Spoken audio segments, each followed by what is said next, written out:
আরে কালিয়া, আজ সকালে আমি যখন পায়খানায় বসে পটি করছিলাম তখন বাইরে থেকে পায়খানার দরজা কে বন্ধ করে দিয়েছিল রে? সর্দার, আমরা তিনজন মিলে। শুয়োরের বাছুর!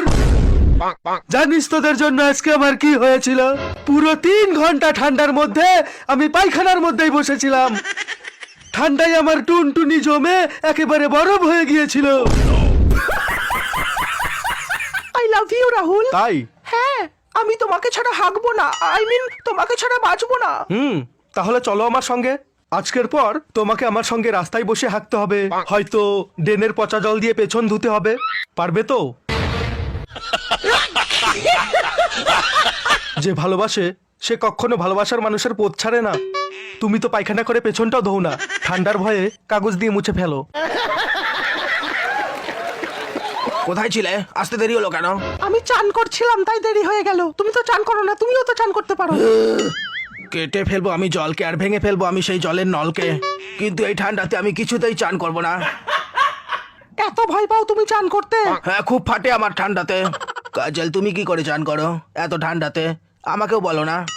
আমি যদি চান করি আমার খুবই ঠান্ডা লাগে। কেন ঠান্ডা লাগে? হ্যালো কবির, কে যেন হোস্টেল থেকে তোর সোয়েটার আর চাদর চুরি করেছে। হাই, কে চুরি করেছে? চাদর চোর। ধর শালাকে, আমি আসছি। বাড়া খাও খাও, বাড়া খাও খাও, বাড়া খাও। আমার একটা কথা কান খুলে শুনে রাখ, শীতের দিনে আমার সোয়েটার বা চাদরে হাত দিবি না, দরকার হলে আমার গার্লফ্রেন্ডকে নিয়ে যা। আমি গরম জল ছাড়া চান করব না, আমার খুব ঠান্ডা লাগে। মা তবুও জোর করে চান করাই।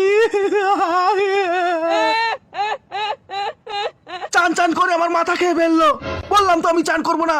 বেরিয়ে যা আমার বাড়ি থেকে, যা আর গিয়ে তুই চান করে আয়। আমি বললাম তো আমি চান করবো না, চান করবো না। রাহুল প্লিজ দরজা খোলো।